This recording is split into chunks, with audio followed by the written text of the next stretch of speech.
Why don't we talk about something that we've done that's working with content marketing? So we'll start with Jackie 1, not Jackie 2. What's working? Gosh, that's always there's never a simple answer to that. I guess the initial one is it depends. It depends what the goals are at the end of the day of, what sort of, what the intentions were for the campaign. I worked on something where it was actually for Pepsi Next. It was promoting, I forgot which, 60 unbelievable moments, something about 60 calories and everything, and really kind of just an aggregate of 60 videos on the site, and really kind of creating something that was unique for our visitors to come in, very much spoke to the platform of break and the tonality of it, but as well as generally you're not going to find somebody that's going to sit through 60 videos in one sitting. So really kind of making it a dynamic experience so people would actually be able to come back each time, potentially actually having a new type of experience, just really through, through simple tools of just shuffling videos and kind of a unique, a new offering each time you came to the site or were served up ads. So just kind of changing it up and making it dynamic in that sense. So I'd say that's worked on a very basic level. Thank you. So I think it's really, really important that content marketers and content producers really take a step back for a moment and focus on the audience themselves and create great content that they actually want to watch. I think that too many companies and individuals that create content and market it, they've gone astray a little bit. They've gone too far in trying to appease algorithms and trying to appease machines, and have really lost sight of what's important for their actual audience, the people. So if we take a step back and create really fantastic content that our audiences love, the rest will follow. All of those algorithms that so many companies and individuals work so hard to optimize for, they're becoming smarter, they're becoming more robust, and they're becoming a lot better at sniffing through the BS kind of marketing strategies that, deceptive thumbnails, keyword stuffing, things like this. Those might be good for short-term gains, but the long-term game, it's just not there. So what I would say is create fantastic content, understand who your audience is, and make sure that your content is targeted toward that group. So one thing I would recommend in terms of discoverability, which is probably something everyone's curious about and interested in, is using things like Google Trends, YouTube Trends, understanding what your audience cohorts are really interested in and where the trends are headed.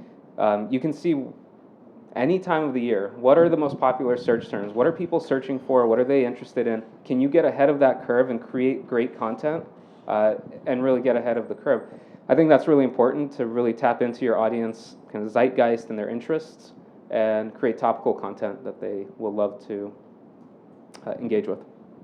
So echoing a lot of what Yuri said, I'd say right now it's more important to be customer-centric, acquiring customers instead of acquiring traffic. And all too often in content marketing, there's this dearth of content that is thrown at a user. And the user's asking, hey, what's in it for me? And the bounce rate is off the chart. Why is that? Because we're not engaging on a personal level as much as we can with a customer. And we're not seeing them as an equal or as a buddy. We're seeing them as someone we have to push a product and service on. So selling less is selling more. Selling information, how-tos, empowerment, that is what is going to get a customer to convert or even click on a form, click on a giveaway, share content, all of those things. And most of it is directed on an omni-channel strategy, converged media strategy, which is shared, earned, paid, and owned media, and having all of those come together seamlessly. And then also, I'd say that a lot of companies will look at many different social platforms and say, oh my God, we need something on Pinterest now. No, being reactionary never works. Knowing where your audience hangs out, kind of like in real life. Where do your friends hang out? Where do artists hang out? Where do technology/geeks hang out? Where do enthusiasts hang out, etc. Knowing that and then knowing how to speak to them is what's relevant and what's tangible and how we'll measure results at the end of the day, especially in 2014 and 2015. Thank you. Okay, no problem. So a few things. So on the technical side, definitely concentrating on mobile. On YouTube, my traffic is anywhere from 50-65% mobile. You have an HD video, a lot of times if it's not compressed down, it's going to be really hard to load on your phone. It'll take like 10 minutes, and people don't want to sit there, waiting 10 minutes for their video to load. Also, if you have a blog, responsive design, something that's going to be easy to see on an iPad and on a phone. If you're interested in YouTube marketing, keeping your video really short. YouTube now, the algorithm is different. I mean, it's been different for a while, but a lot of people still don't realize if people are clicking out of your video, it actually counts against you. And that's pretty much how YouTube decides if your video is good quality. Are people watching it all the way through? So, people have really short attention spans. Anything past 2, 3, 4 minutes, no one's going to really see it. And as far as like content marketing goes, I think a lot of times, people are still having a hard time shying away from traditional marketing. We're all about our product, right? Like, our product is so awesome, look at how good our product is. But a lot of times people aren't really looking for your specific product, your product review, your service review. A lot of times people have like a problem. So for example, I had a microdermabrasion company contact me. And microdermabrasion, for those of you guys that don't know, I'm sure the men in here probably are not getting microdermabrasion all the time. Microdermabrasion is a tool that actually helps with hyperpigmentation in your skin. So if you have like acne scarring, you have sunspots, things like that. And I was like, no, I want to make a video teaching people how to make their skin better. That's the problem. Maybe people don't even know what microdermabrasion is. They just want to know, how do I get rid of my acne scars at home? How do I get rid of, my sunspots, my freckles? And so I made a video that talked about that, and I included the microdermabrasion kit as one of the options. And that way you do a lot of things, right? You help people discover your product that maybe didn't know the product before, didn't even know it existed. You're helping solve people's problems. You don't really feel like you're marketing, and it's very evergreen content. People are always searching for this. It's stuff that gets searched, hundreds of thousands of times every month. And so just realizing what kind of problem your product is solving, reaching out to that niche, I think will do much better than traditional marketing. That's I great. kind of want to echo some of the points of what Jackie kind of touched on here, is that because I've actually worked on both sides of from, say at Saatchi, from the creative agency side as well as to working at Break on the publisher side, one of the dynamics that you really kind of come across is where, your advertiser, say, comes to you and you're like, oh, I want to create this video or, a print ad or whatever it might be. And specifically when it comes to the video space, of really kind of, to a certain extent, bastardizing things to the point that it's just a glorified advertisement. And it's like, the reality is that commercials aren't content. It's not like a trailer for a movie where people perceive that as content. And so it's really kind of finding that dynamic. And I mean, kudos to Jackie for actually having the insight and confidence to actually go back to them and say, like, no, we're not going to make a glorified commercial and really kind of just talk about the product, but we're going to make it a video that's applicable to our user base. And so I guess one of the things for me when I was coming into here, I was like, all right, if I'm going to leave today and, what are my general sentiment is, figure out a way and be confident enough to say no to your advertisers and know that you are the owner of, and you are the expert, if anything, on your user base, and really to figure out what is, in fact, the best type of content that would be relevant to those people, and finding out, just having that open dialogue. Granted, at the end of the day, if they want a commercial, you'll do that, but you're probably not going to plug it like content and in a content marketing sense. So. Thank you. So it looks like we've got Jackie's focused on video. You've done everything: print, web, video, probably audio, radio, all that. You work at YouTube, so you're going to be focused on video. And we'll say you're the agency side, so you've pretty much run the gamut just like her, right? Exactly. Okay, good. So we've got a good coverage swath across the industry. We've covered some things that worked. Now I'm going to look for things that haven't worked. And I'd like to start at the other end, because I think this sort of continues the conversation we were just having about Jackie Chu, and I think staying true to who you are for your audience and not giving in to the advertiser's demands. And so, This kind of like ties into my blenders thing, which I'm going to share later on. But I remember someone else on one of the other panels was talking about how we kind of treat influencers, blogs, and their YouTubes or whatever it is that you're trying to use for them as like ad space. And it's really not, right? So whether you're in like the fitness niche, you're humor, you're in fashion, beauty, like me, people really like who you are, and you will break their trust if you ask the influencer to pretty much just like blatantly review your product. Like, no, I just want you to review my product. I want you to like hit this key point, this talking point, this talking point, this talking point. You'll notice it really doesn't do anything for anyone. What I find to be actually much more successful is when you have some kind of like affiliate marketing program for influencers, and that usually is much better. Also, a lot of times people will have you, they call it like one night standing people. Like you'll talk to the influencer and you'll work with them, but then you'll never talk to them again. And what you should really be doing is nurturing this relationship with the influencer, right? Even if it's really small stuff like, you know, sending them some flowers or whatever, because that way you've already spent money, you've already spent time and invested yourself into your relationship with them. If you can keep that relationship going, it's honestly just going to save you money in the long run, because they'll keep mentioning your brand, you know, they'll become a real brand advocate for you, and sooner or later you'll actually end up probably not having to pay them as much. That's what I've seen with like YouTubers. Because when it's one company that just out of the blue messages you and just wants you to review a product, and you guys just never talk again, yeah, you're going to charge a really, really high amount. But if you actually foster a relationship with somebody, a lot of times they'll charge you a lot less. It's going to be a much more sincere relationship. It's going to be a very sincere endorsement, and their subscribers, their viewers, they're going to be able to see that it's very sincere. But if you're asking them to just hit your key talking points, you might as well just give up on like influencer marketing, because it doesn't make anyone look good. But I have a blender story for later. That's like bad. We'll save that for later. I think from what I've heard about YouTube, there's always a lot of drama around the communities, around the people. Which community? The comment drama. Yeah, comment drama. There's like a very large like 4chan like community for YouTube. Because I mean, if you think about it, like I said, no matter what niche you're in, it's all entertainment. Like I consider myself an entertainment personality, because that's why I can make videos that's like, this is what I did today, and it has nothing to do with my beauty channel. I'd be like, oh, this is my boyfriend, this is my boyfriend tag, you know, and people love that stuff. That's what they're much more interested in. But because you are a personality, it's like very Hollywood-esque. Like you get stalkers and no, you get like legitimate stalkers and death threats and yeah. All right. We'll say that for the blunders. How about you? What's not working for you in content marketing? Because it's not all about influencers and video. There's plenty more out there. I'm going to talk about the client side, when I worked on the client side for Yahoo, because I want to talk about satisfying advertisers and building great content at the same time, because yes, it can be done.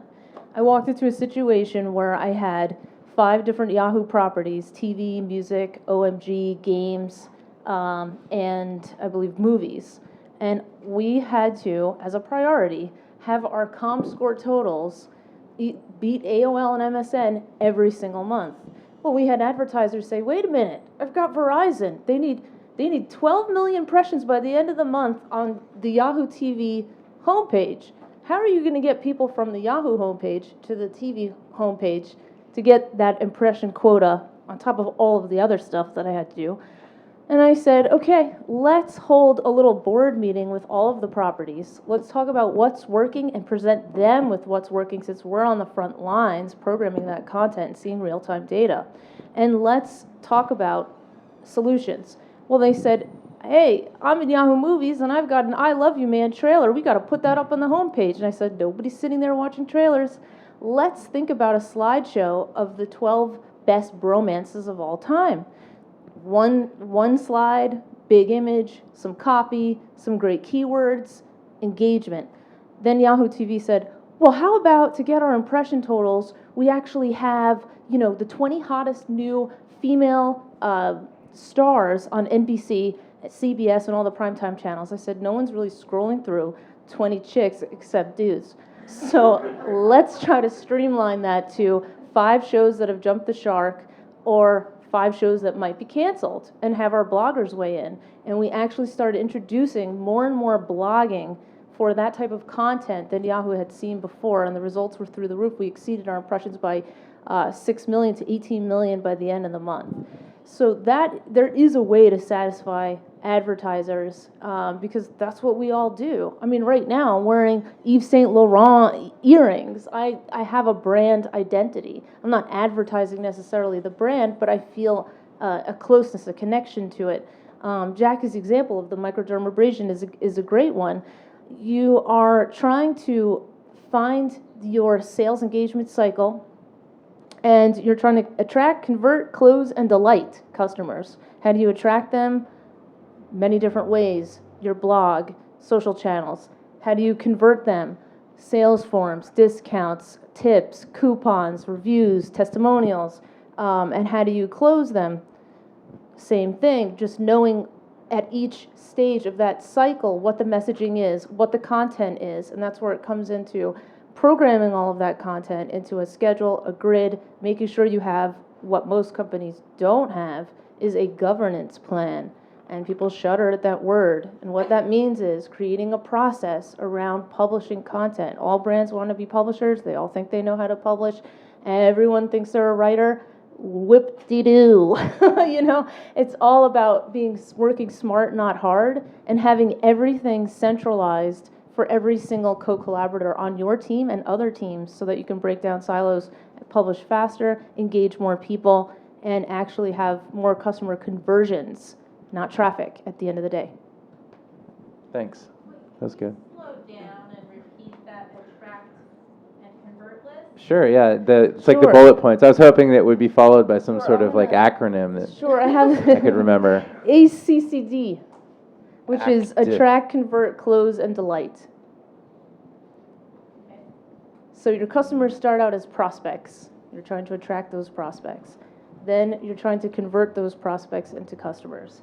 You're trying to close them to be and upsell them at the same time as well.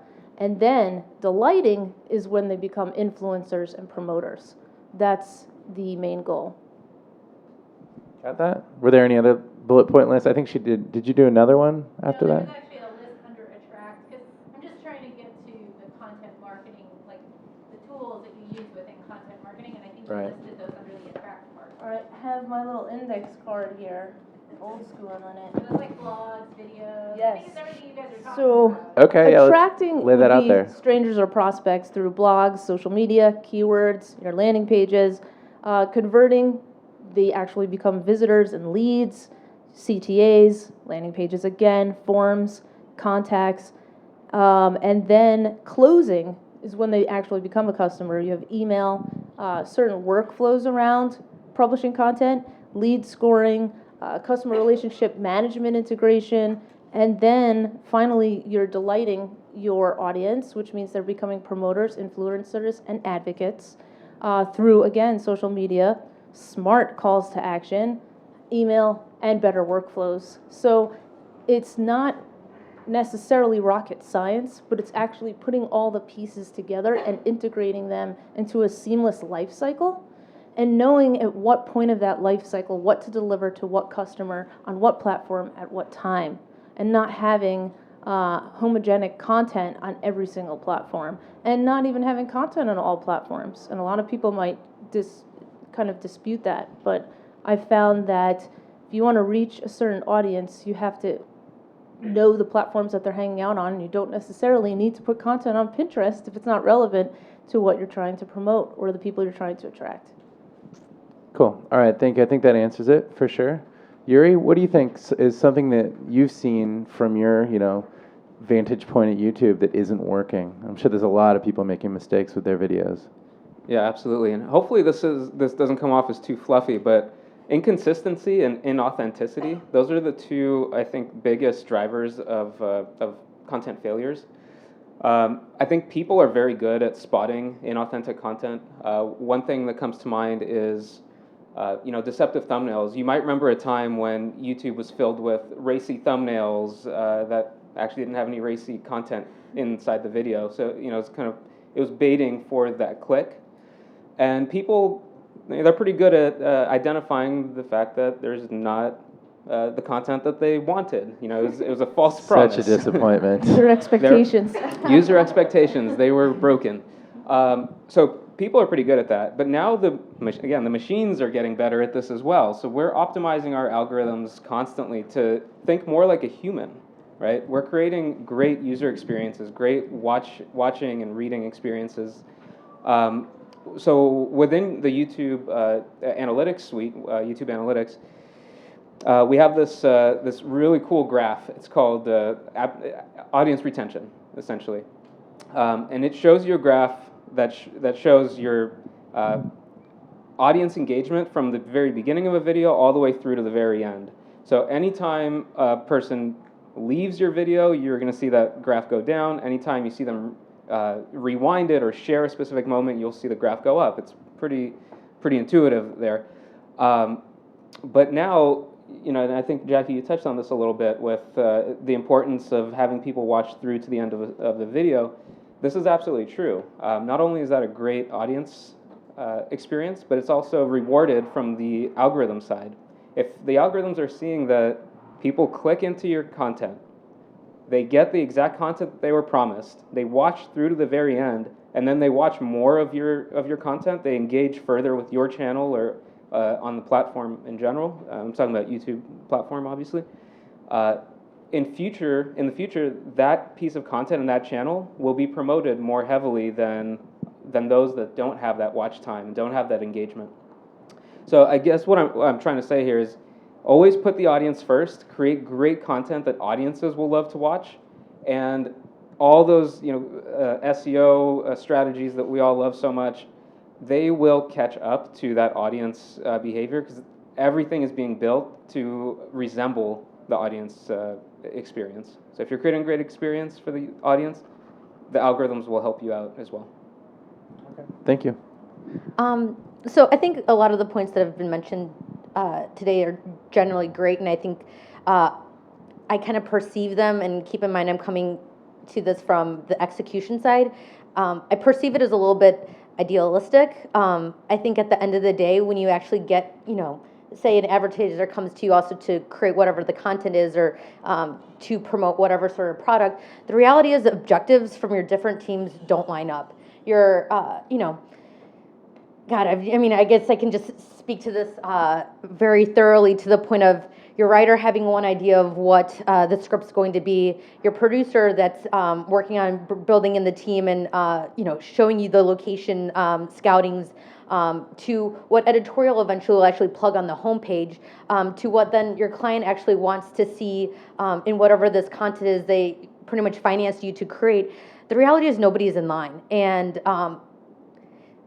it's kind of a shit show sometimes. And I don't really have always a good solution to it. I think it really just comes down to kind of mitigating for the best option, and really kind of the objectives at the end of the day, what those are, and how to figure out who's are prioritized. It's a really challenging process, and there really isn't a good solution.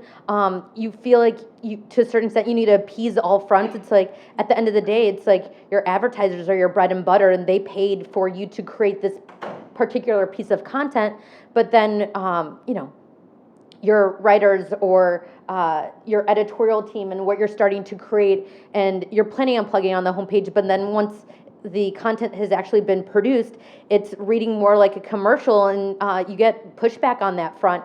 And I don't have the solution, but I'm just saying that you'll come to that, and it's extremely challenging. Okay, yeah, it can sound stressful too. It's stressful, yeah, absolutely. That's agency life for you. I'd love to add that part of that solution could be having one person that manages the business and user goals and making them a tight handshake, and that is a content strategist or digital strategist.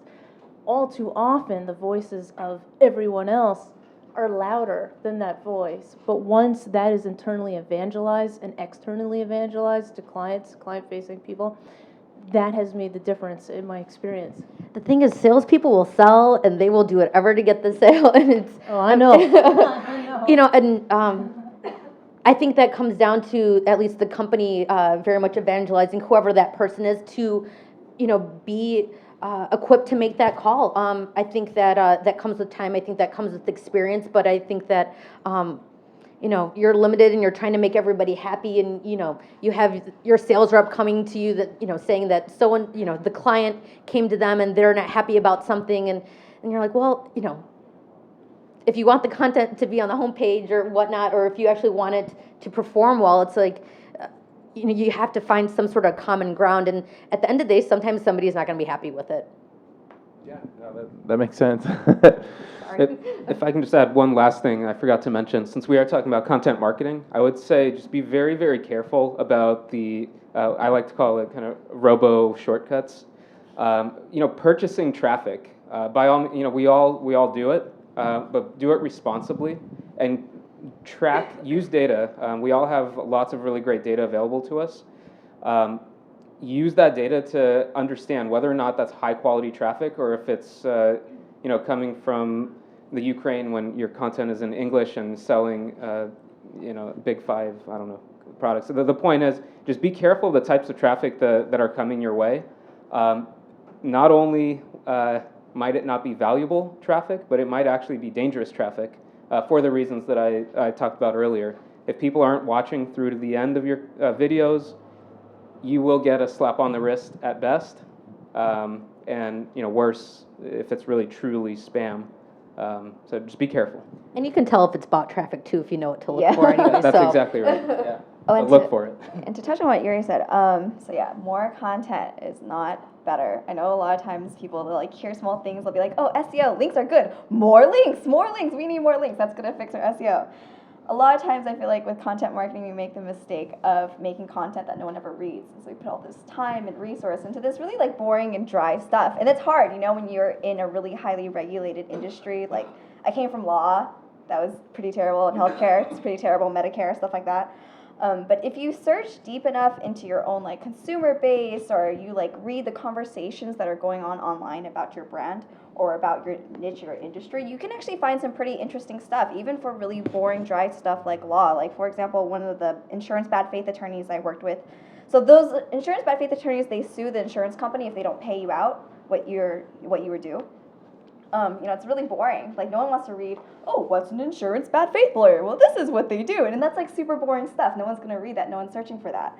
And so I was kind of trying to discover that individual story of that one lawyer. And I noticed he had this really interesting case. He had a $3 million insurance bad faith lawsuit of one girl who had, she committed suicide because she was anorexic, and her insurance company didn't want to pay for any of her treatment because people with eating disorders are very expensive, right? They have medical costs for being in the hospital, and then they have psychiatric bills, a lot of expenses, and they don't want to pay for it.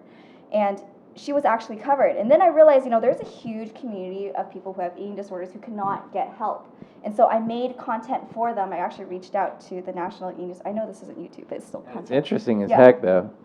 But so I reached out to the National Eating Disorders Association, and they had no idea that insurance bad faith even existed. I was like, yeah, these girls can hire a lawyer for free. They don't even need to pay up front, and they can sue their insurance company to insure them. And so you can turn this really boring field into, like I said, a solution to a problem. It sounds like you're just talking about finding a niche and then targeting that niche with content. Mm-hmm. And we talked about that this morning with SEO tools, where you search keywords and you see what people show interest in. But yeah, so let's say you find a niche. We have someone in the audience here who mentioned a small retail store, right? Let's go down the panel. You guys tell me what kind of content that small retail store needs to produce in order to put themselves on the map. And would they just host it on their site that has no traffic, or would they have to figure out a way to get that content onto a site that does have traffic?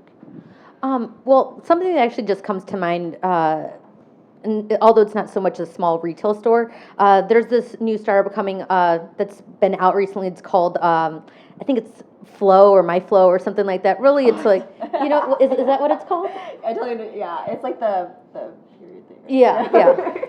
It's for, that time of month. All Either right. way, what the We got it. I mean, what it actually is at the end of the day is they create. I mean, there's this video that they actually worked to create, and where did it? I'm trying to think. I don't actually know offhand where they initially posted it, but That's YouTube. was it you? Okay. So I mean, just the traffic that it generated because of just the great video that it was. I mean, it's resonated. I mean, I don't know exactly what the views are at this time, but I'd say and I'll follow up. I can send the information to Josh, and maybe he'll send it out. But it particularly, I think, is a great example I for like remember a that small company campaign, yeah. starting off and coming out with like a great video that is just funny and it's just enjoyable, and it's very much rooted in content marketing. But at the end of the day, it had a good storyline and actually kind of broke a lot of rules. It's a pretty long video. It doesn't actually mention the product until like the very end and everything, where you may not even see it.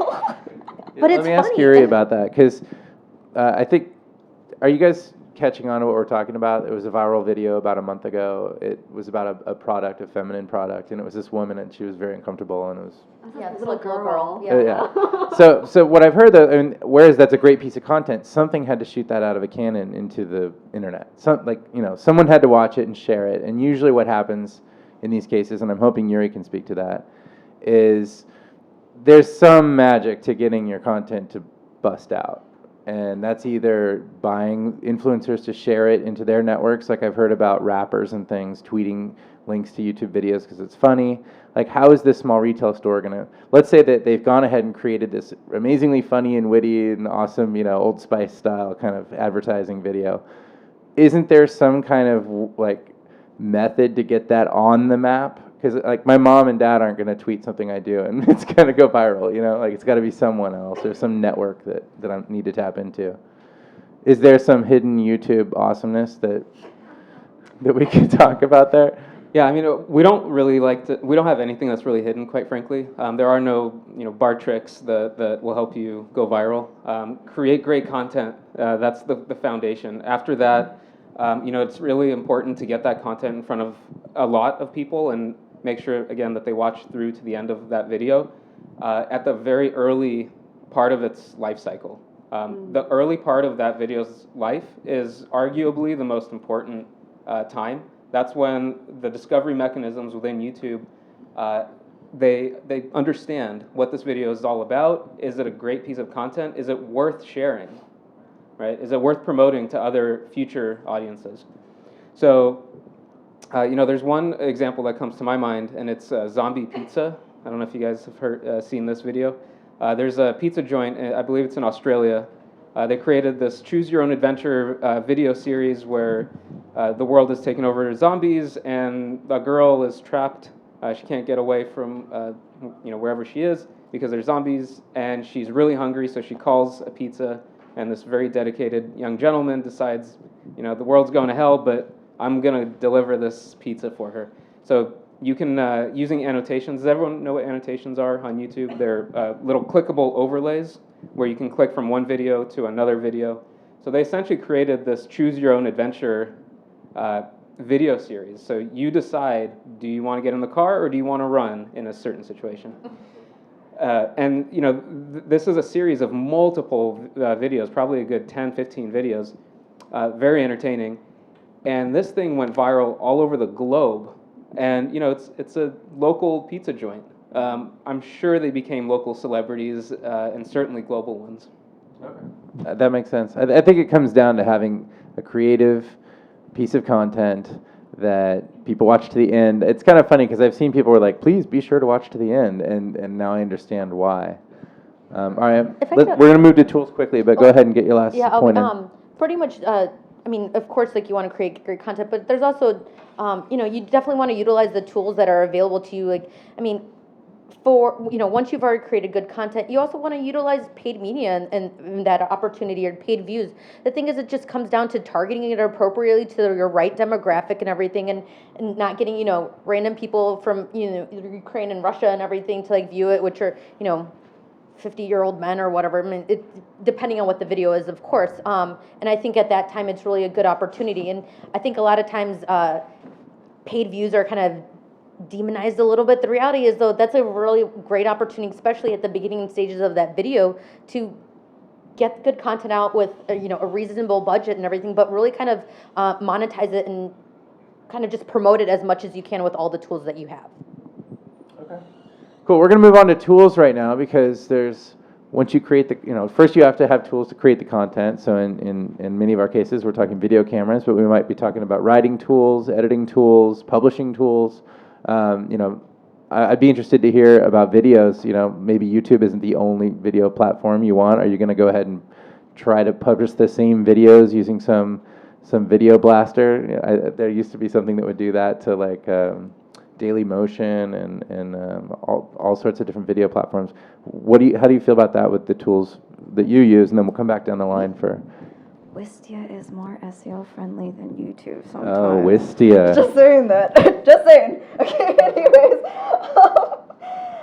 So one tool I personally really like, if you want to like do influencer kind of outreach, and so the one that I use, because I'm mostly YouTube based, I don't update my blog very often, but they do have similar programs for bloggers.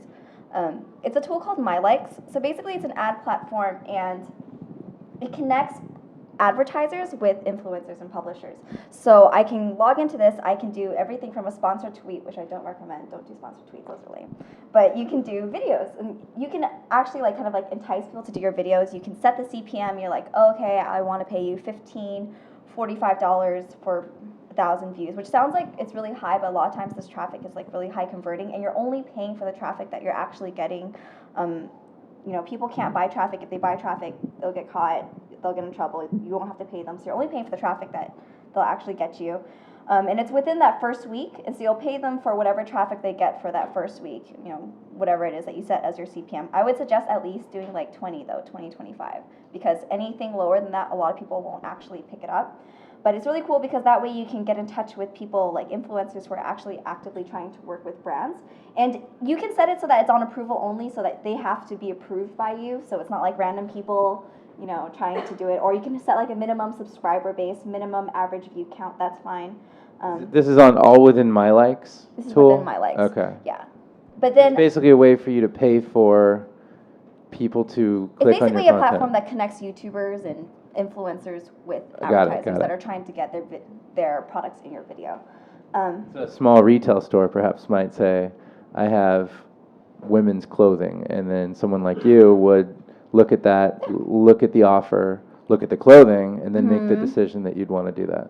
Okay. But then I would honestly, if you really like them, the video does well, you'll be able to see the analytics on your side. If it does well, I would take the relationship off the platform, because that way you won't have to keep like paying My Likes. But don't tell My Likes I told you that, because they'll get mad at me. Cool. Any other tools? That's pretty much it. I mean, that's what I use the most for My right. Likes. There's like a few like YouTube analytics and things like that, but I do think that the analytics that comes with YouTube pretty much, for the most part, tell you everything that you need. Okay, cool. Now with you, I think we're going to probably hear about more enterprise level tools, I'm guessing. Yes and no. I actually love Twitter Vine. Twitter Mine? Vine. Vine, Using okay. Vine for videos, because the problem is attention spans are growing smaller and smaller by the second. So a 6-second video, back in the day, Hemingway said I could write a 6-word story. Why not a 6-second video?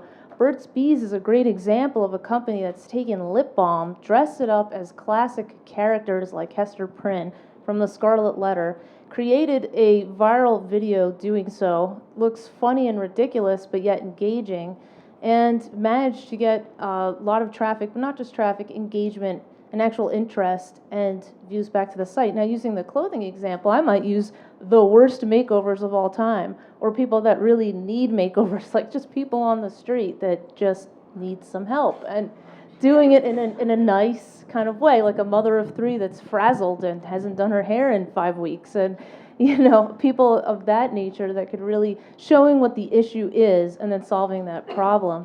Another tool that is for both enterprise-wide entrepreneurs and individual users is DiviHQ. And you can use this on a trial basis if you're an enterprise organization.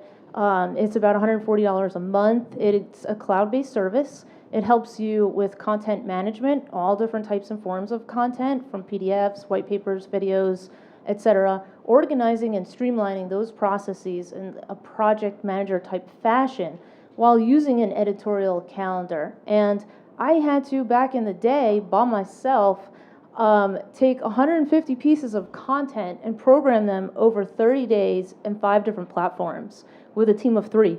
So these tools that are out now are just phenomenal, and I just think you take advantage of all of them. Another tool I recommend for content curation is Curata.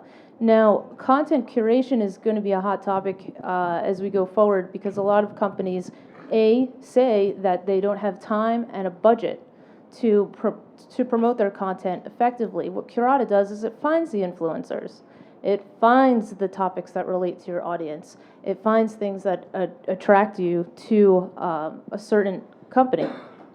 And what you can do is use commentary from your users' comments or your own, create a spin around it, and promote it that way. And another method that I would say to use with all tools is a method of content that's always worked. And believe me, we used to rate all of these methods at Yahoo, which was a boot camp of sorts.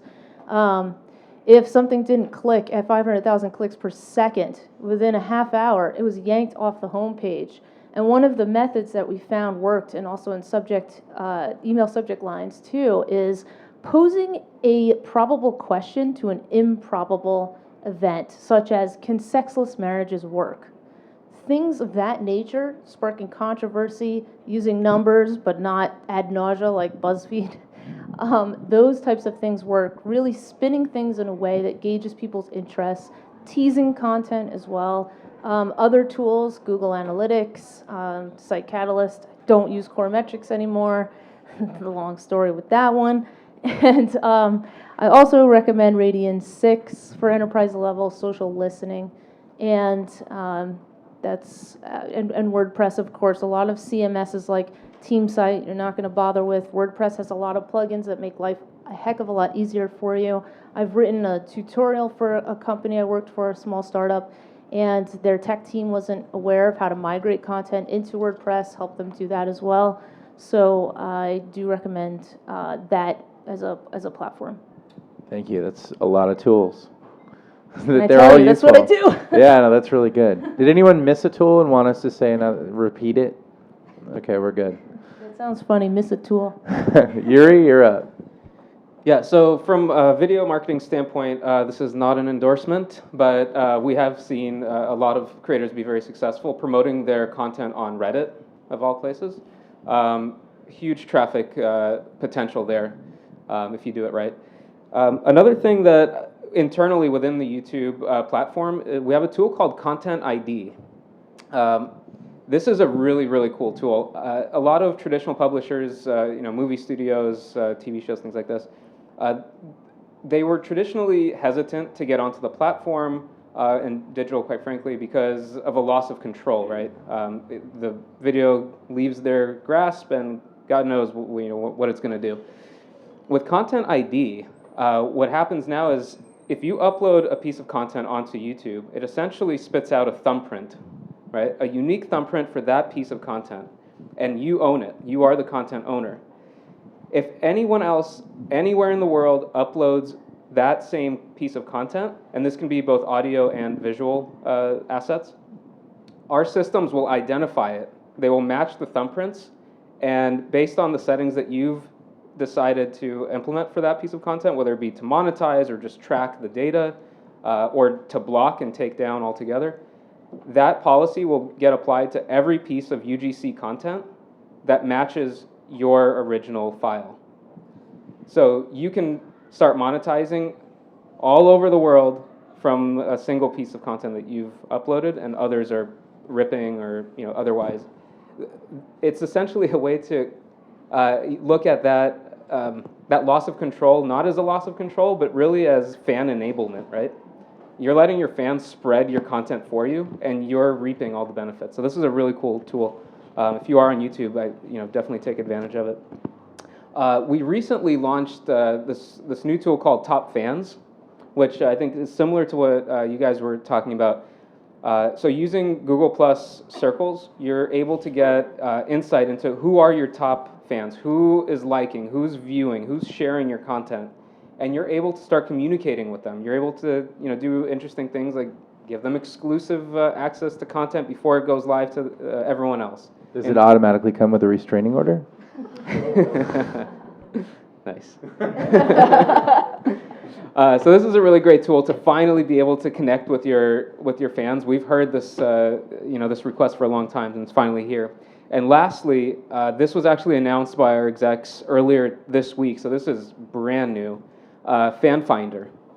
YouTube is putting its money where its mouth is, and it's actually paying for TrueView. They're basically skippable 30-second ad spots at the pre-rolls, targeted pre-rolls across the entire platform for your channel. So if I have a channel, I'll create a 30-second spot, and YouTube will pay to get that ad across its entire platform in the most relevant places. So the idea here is we're helping our channels, our partners, get subscribers, get new fans, and build their traffic. The reason being, people who are subscribed to a channel watch twice as many videos as those who are not. So we're doubling down on that fact, and again, putting money where the mouth is. Sure, yeah, I mean, I think Twitter's a great way to get your content out there. We're seeing a lot of partners having some great success promoting their content on Twitter, on Facebook. You know, again, I'll say that Reddit is really, I mean, it's a good one. Okay, does everyone know what Reddit is? Been there, done that? Cool. All right, so we've got tools done. Now, I believe what we're going to move on to now is case studies or mistakes that you've made and learned from, things that, you know, have defined who you are as you reinvent yourself. So, Jackie, Sure. how did you pick yourself up after your biggest blunder ever? I guess fake it till you make it, right? I guess, well, I'd say just generally, I think I'll echo the point that I made initially, was just feeling empowered and confident enough in yourself in terms of being able to say no. I'd say probably in terms of potentially any of the missteps probably that have happened in the past really have come to trying to really just appease everybody and be everybody's friend and kind of trying to somehow reach everybody's goals, but then you really just do everything kind of halfway. And so really just... and I think it just takes time and everything, but having the confidence in yourself to really kind of defend whatever, you know, your brand as well as your brand to your client, and then your client to your internal teams. And I think that just kind of comes with time and confidence and everything. And I just think that's incredibly important and can't be overlooked. As far as case studies go, did you have anything that impressed you recently as far as content marketing is concerned? I guess I'm trying to think. Generally, there was a number of different videos that I worked on for Vitamin Water, and across all the different partners that they actually worked with, from Break Media as well as to College Humor, and I'm sure they had many more. I mean, there was just a lot of fun, unique content that came out of that, and a lot of it resonated. Some were clearly much better than others, but I think that's a great example in terms of content marketing, and I mean, and just as a whole, Old Spice and what they've done, and Red Bull and what they've done. I mean, there's just those classic people out there that you look at, their videos and content, and it's like, it's cool. People watch it and everything, and it doesn't seem like a glorified ad. It really kind of, it does feel like content. I think Kraft with that guy in his shirt, flying off, like that kind of stuff for women. I think it was like Sauza Tequila. They had some great stuff as well. So I'd say those are a number of ones that have done a pretty great job, in my opinion. Yeah, Dove. Isn't there a beauty campaign from Dove? Yeah, I guess I wouldn't probably put it in my top, but I think, yeah, they did a good job. Okay, cool. Yuri, how about you? Something that you've seen case study-wise at YouTube that was a success and may have surprised or influenced you? Yeah, so one that immediately comes to mind is Vice Media. These guys have been doing a fantastic job, both on and off of YouTube. They're working more on the long-form content, so 30 to 40-minute content, revolving around documentaries. So these guys go into places that no one should ever be. Chernobyl, sneaking into North Korea. These guys do some pretty intense stuff, and they do it in a long-form format. They are doing a fantastic job. I think 300 million views to date, massive viewership, great watch-through rate. These guys are just doing it right. And contrary to popular belief, their long-form content is actually inching up rather than down. I think these guys are really kind of dispelling the myth that online, the web is only made for bite-sized short-form content.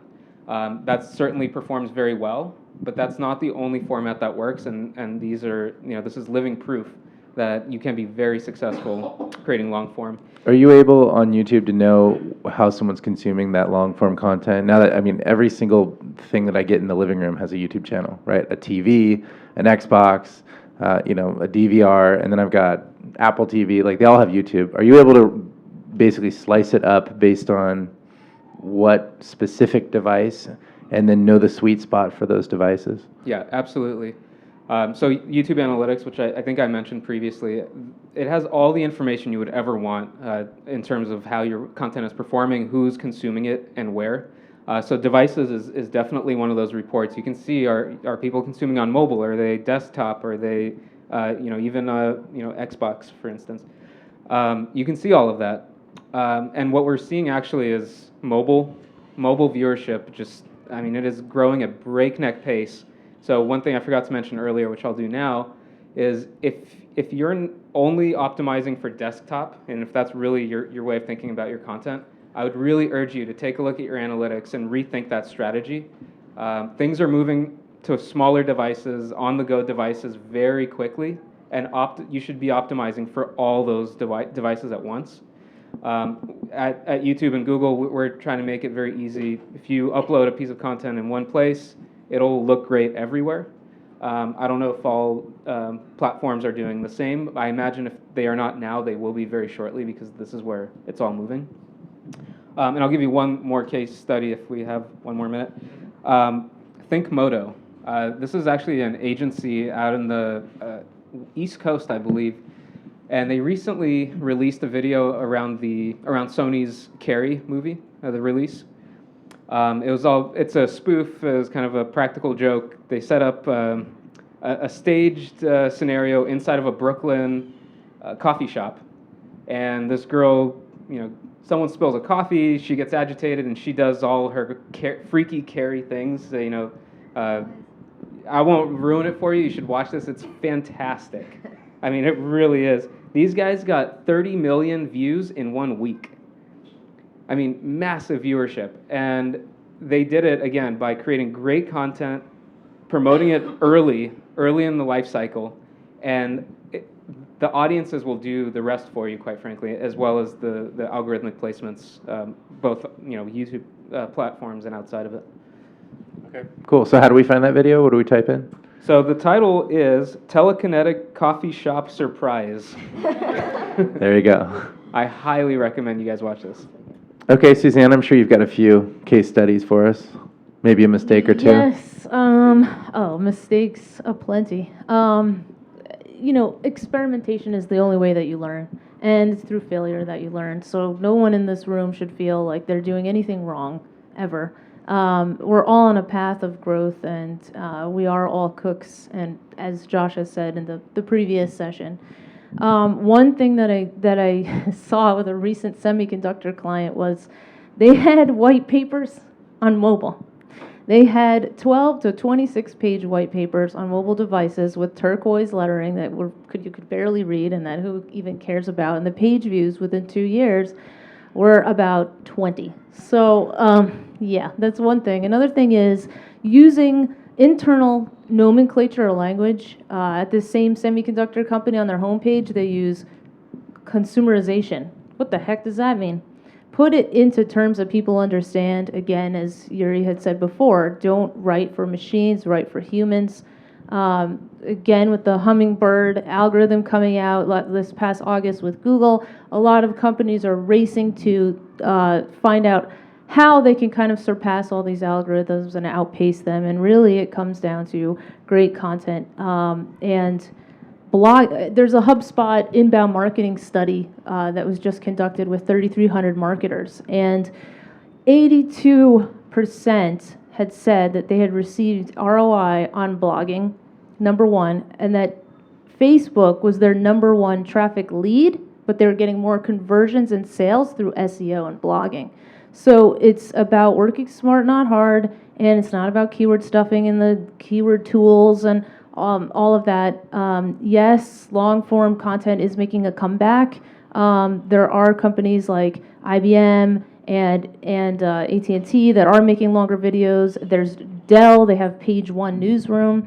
Virgin Mobile, they have a social newsroom. They now have 1 million uniques a month and 50,000 shares of their content.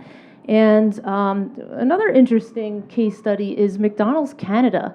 You would think that McDonald's would be very closed when it comes to where their meat comes from because of all the scares and lawsuits we've heard throughout the years. And I personally don't eat fast food or processed food, but I found this very interesting because they posted a Quora type of site where people could post as many questions as they wanted, and then they were answered. Well, there were about 16,000 questions, 10,000 answers, and then 3.1 million were read, and one consumer said, "Where does your beef come from?" And an executive wrote back, and I was surprised an executive responded and said, "You know what, I can give you the name of the distributor," and they mentioned the name, and they said that they can't attest to the fact that the beef is grass-fed or corn-fed, but they can put you in touch with the distributor. That's transparency. That's the new paradigm. Ford does a really good job as well. I was at a conference of Women in Technology International, and Amy Martinek there is one of the CMOs, and she personally has a large Twitter following and talks about crowdsourcing and asking people off the street, hey, what kind of models and features do you need? And asking busy mothers, hey, I'd like my hatchback to censor that I'm coming so that the door flips open and I don't need to grab my keys because I'm holding a baby and my groceries and what have you. And these things have been implemented in the newer models like the Ford Winter. So I'd say there's a lot of cool creative examples out there that embrace different content formats, and repurposing is your best friend. Cope, that is create once, publish everywhere. Same holds true, just make it different for the different formats and for your different audiences, because not one size fits all. Great, thank you. And last but not least, Jackie. Brands are doing well. This one is case studies, or maybe something a mistake that you may have made or learned from, some blunder, something like that. I don't know. I can have both, but Oh, go ahead. Okay, so case studies. So there are two companies when I think of YouTube who did the whole YouTube thing really, really well. One of them is Sigma Cosmetics. So what they did was they pretty much copied all of MAC Cosmetics brushes. And MAC Cosmetics brushes, each one could be like $50. That's a lot for like a 12, 13-year-old, So Sigma's like, let's make them in China and charge $12. And it's done really well. Another one is Daily Look, and they're a fashion company. And so these guys literally built their entire enterprise company just off of YouTube influencers. And they did that by having a pretty sophisticated affiliate marketing system. They have an affiliate marketing manager. And the thing is, a lot of YouTubers, if you use the word affiliate marketing, they're not going to really know what that is. But you tell them, hey, we'll give you this much percent, of any kind of sale that you have. And then it kind of gives them motivation to try much harder. Because sometimes when companies say, oh, we'll pay you X amount, then you're like, whatever. If it gets a lot of views, it's not a big deal. It's not who cares? I already got my paycheck. But if they do really like it, then they'll kind of hustle it hard for you. And so what they would do is they would have banners. And so it's nice because that way the person's like, oh, okay, well, I'll put the banner on there, and we'll usually kind of have some way to incentivize both the YouTuber and incentivize the customer. So the YouTuber gets a cut, right? So that's their incentive to promote your products. They get some kind of affiliate commission. And then the way that you can track it is you have some kind of, tracking code, some kind of YouTuber-specific coupon code, right? So if the customer uses that coupon code, then they get a benefit too. And if they get a benefit too from clicking that URL, if they get a benefit, you'll get 10% off if you use my coupon code. They don't feel like they're being sold to. And so everyone kind of feels like they're winning, right? Because they're like, oh, this YouTuber is nice. They're giving me a deal. I'm getting 10% off.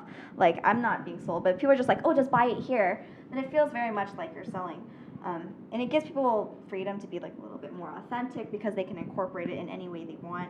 And then also if you have banners, which both Sigma and Daily Look have banners, and usually the banners are in the same fashion where they're like, if you click this banner, get get a free gift or get 10% off now.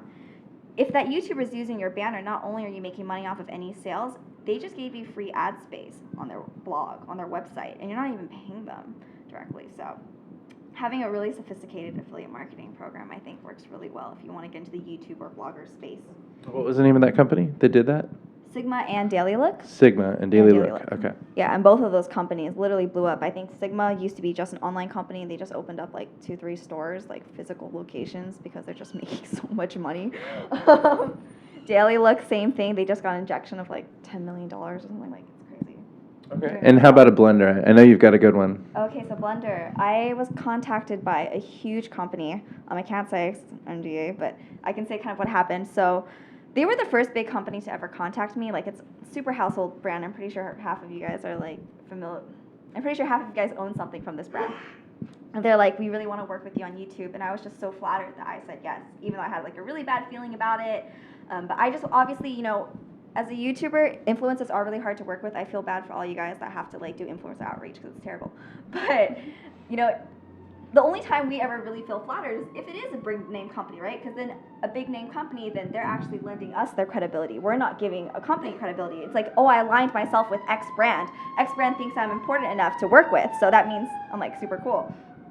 But basically, they gave me a page. It was like a page long of like key points I had to talk about, and so then they're like, okay, let's reach out to all these influencers. And we didn't realize they had contacted like 40 influencers, right? So 40 of us launched what was pretty much exactly the same video on the same day. And there was such incredible amounts of backlash. And it kind of depended on where, like what time of the day you launched your video. If you're in the very beginning, then not as bad. If you're like around 7, 8 p.m., you're going to get blasted. And it made the company look terrible. It made the YouTubers look terrible. I deleted that video after I was allowed to, and it was the most embarrassing thing ever. And like I said, you just have to be really authentic. You have to let people do what they want with your product and trust that they know their audience enough to make something cool with it. I remember there's this one guy from Seer Interactive. It's a big search agency in Philadelphia. He calls it like real people stuff. It's like, we want as a company, you know, we want these deliverables. We want this video has to be this long. If you, like, these people are used to creating content. If you give them your product and say, hey, you can do whatever you want with it, just, you know, make it cool. They can probably make something much cooler that's much more fitted to their audience than, you know, your team. You're not even spending time sitting there brainstorming cool things to do. You just have to make sure you choose the right influencers, so be picky too. It doesn't look good when 40 people release like the same exact video about your product. It was bad. There was like a lot of backlash for that. But yeah. Cool. I'm impressed with how you handle that. Okay, so I think what we've done, we've gotten through all our usual questions. I'm going to open it up to the room for any questions you have about our content marketers. So go ahead, raise your hand, and I can call on you if you have any questions. Yes, sir? So based on your last case study, how would you, if you were to go out and select influencers and you know that you have a product launch, how would you, I mean, and you want to give them freedom, like do you have a set of like key points as to how do we select these influencers? I did that once. I can answer that. At the time, it was they wanted the parent bloggers. Is that what we say now? PC. And I had to find some tools that would tell me. At that time, I was looking for like reach, so it was Twitter followers and Facebook fan pages, and I used Alexa.com to see what the traffic was on their blog. And got a feel. I created an Excel spreadsheet. It took me about a day, and I identified, different sort of niches of that target blogger. And even within the parent blogger, I wound it down to like eco-friendly.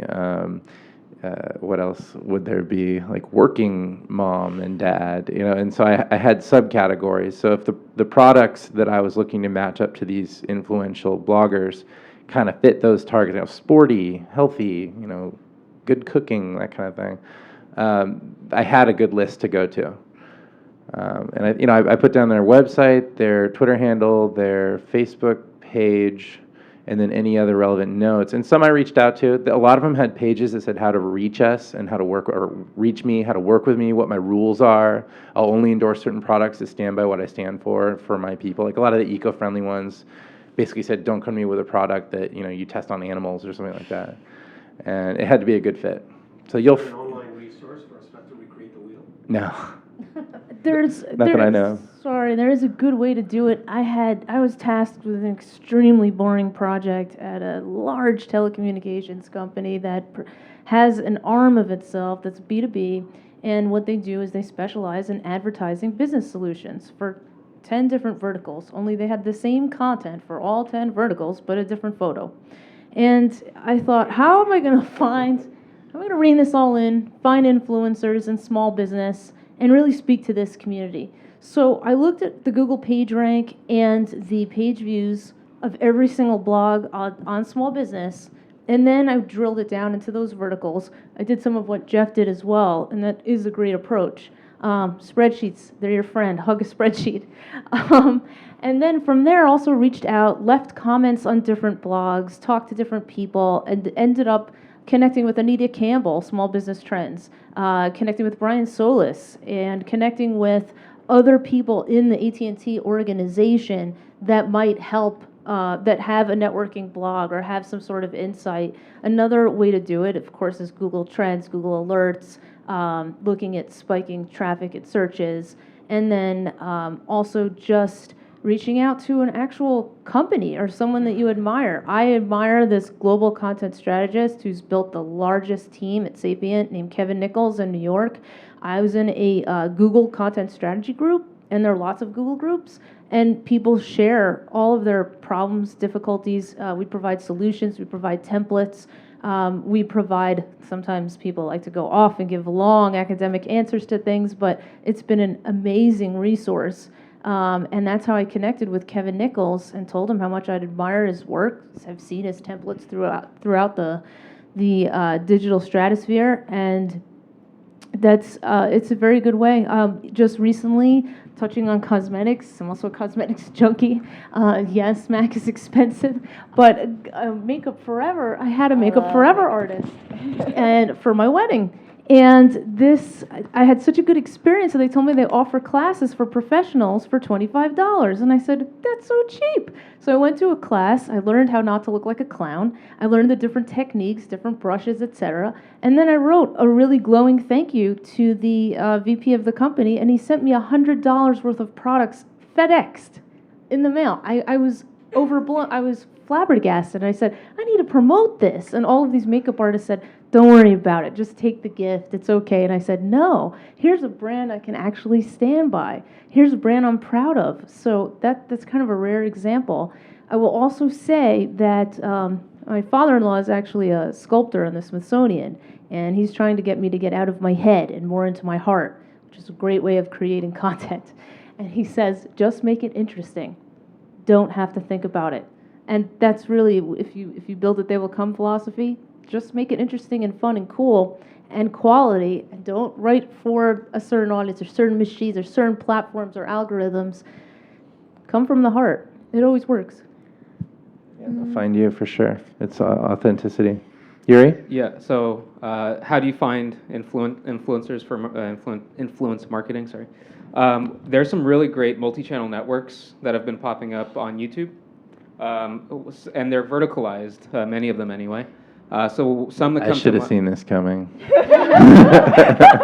So some that come to mind is full screen. So they're more in the kind of entertainment space, and they have a really great tool called Gorilla. You actually tell them what kind of audience do you want to target, and what kind of message would you like not all of their creators to tell their audiences. So they essentially ping an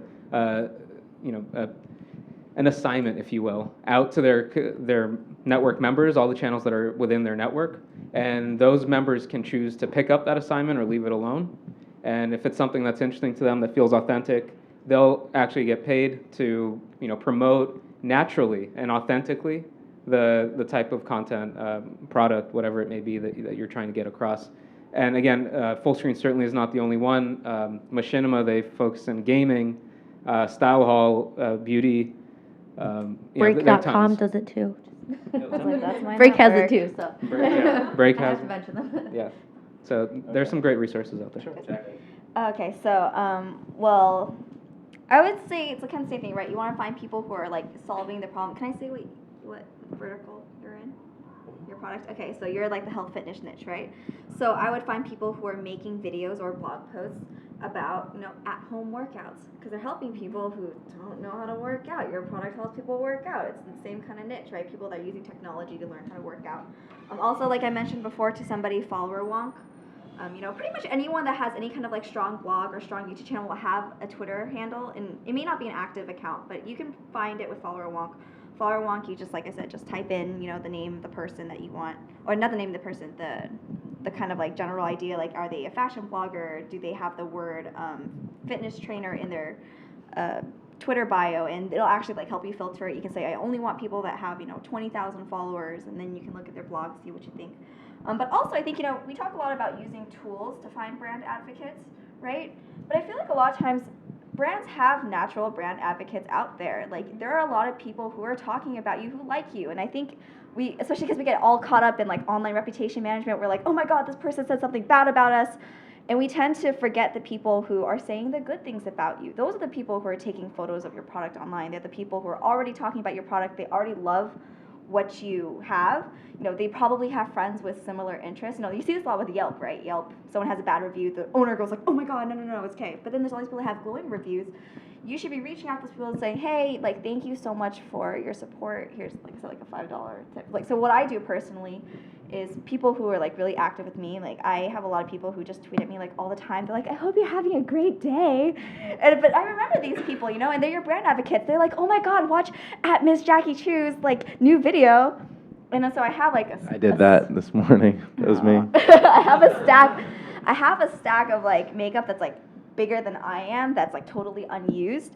And so what I do a lot of times is I'll like, maybe once a month, I'll go through all the people who are like my real brand advocates. They'll tweet at me all the time. They like all my photos, and they're like, super excited to talk to you. And I like send them something small, right? And it costs me almost nothing. I just use the post as a tax write-off. But I just send them something small, and they feel appreciated. They feel special. It costs you almost nothing, and you're rewarding someone, and you're encouraging them to keep talking about you, to keep saying how awesome you are. So don't focus just on, the negative, because there's a lot of people out there who really like your product and who really like your brand. You just have to find them. Yes, proper care and feeding of fans. Feed the fans. Anyone else have any questions? Yes. I work at the Boys and Girls Club of Santa Monica, and as you know, the kids, they love videos, watching them and making them. And if we want to take a more structured approach and maybe actually create like the Boys and Girls Club channel, what sort of advice would you give in terms of like what works and doesn't work with kids' videos? Can I ask like what generally are you trying to share? Like their individual stories, or more about Boys and Girls Club? Make it more about stories, because we don't want to sell the Boys and Girls Club. We really want to. It's really all about the kids, and that's who we want to promote. And they sell it, they naturally. But the goal is donors, exactly. dollars. So it's dollars, Right. We want to do it in our organic way, and it's really about the kids. I guess, I'm initially, the first thing that comes to mind for me personally is, very much in the format of television as well as web videos, but maybe kind of create these series and, kind of get these children to create storylines and everything, and, tune in next Tuesday or whatever it might be for these, ongoing videos. I think that might be an avenue. I do want to stress, though, sometimes videos don't look expensive, but somehow they always end up being quite expensive. So I think that with an organization like that, I think people want to help, and I think that you, within obviously this city, I think you probably have a great network of people that would want to participate and donate their time in that manner. And I think you definitely need to, maximize that. You could also showcase what's your special talent. You can ask one of the children and have them perform one of their special talents. That doesn't really cost anything. And then have elicit comments by having people tell you what their special talent is, and it could be bizarre. So that attracts attention. Yeah, There was one recent video about moms and how they felt about themselves as moms. It was a tripod. It was a simple white background, and they interviewed all the moms. And they said, how do you describe yourself as a mom? And they immediately went to their shortcomings. And they're like, they go like, well, I could be better at this. Maybe I could yell less at my kids, and maybe I could learn, keep a cleaner house or whatever. And then they brought the kids in, And then the kids were just like speaking from the heart. They said, describe your mom. And then they brought the moms back in and they videotaped the moms watching that video. And like there wasn't a dry eye in the house. And it went viral recently. So, think of something like that, not that hard, tripod, simple backdrop, but it hits the heart hard. And to the point, I think, I don't know who just mentioned it, but I think there's a really good opportunity with the comment section of seeing potentially what people will come back in terms of feedback. One of the things at Break, they have a series called, their vertical is called Ami. The show is called Man at Arms, and really each week they pretty much come back and there's probably like a month or 2 month delay in time, but pretty much they'll ask them like, in the comments mention like what you guys would like to see next, and they do in fact go out and actually create those weapons from the particular movies, and so it's kind of the fan participation. But as well in terms on the selling side for the sales team, it's such a great tool because it's what the fans are asking for. I think one of the things they just created was the Thor hammer, and I had one of those. of course you did. But really they came back and it was a great opportunity for the sales team to come back. Our fans are requesting this. We'd really like to do something, with it and maybe tease. I think, Thor's coming out or something. I'm sure they're teasing the release date at the very end of it as well. So definitely leverage the comments and encourage people to utilize that tool. One thing I'll add is fully leverage the power of collaborations. Tap into the existing YouTube creative community, get them to guest appear, have fun with these kids. Jackie, I'm sure you would love to, come and hang out with some kids and Age appropriate makeup tips.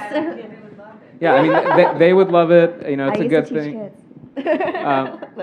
You can harness the existing subscriber base and the viewership numbers that they already have, and I won't speak obviously on your behalf, but they're usually very happy to share that viewership with especially great causes. Yeah.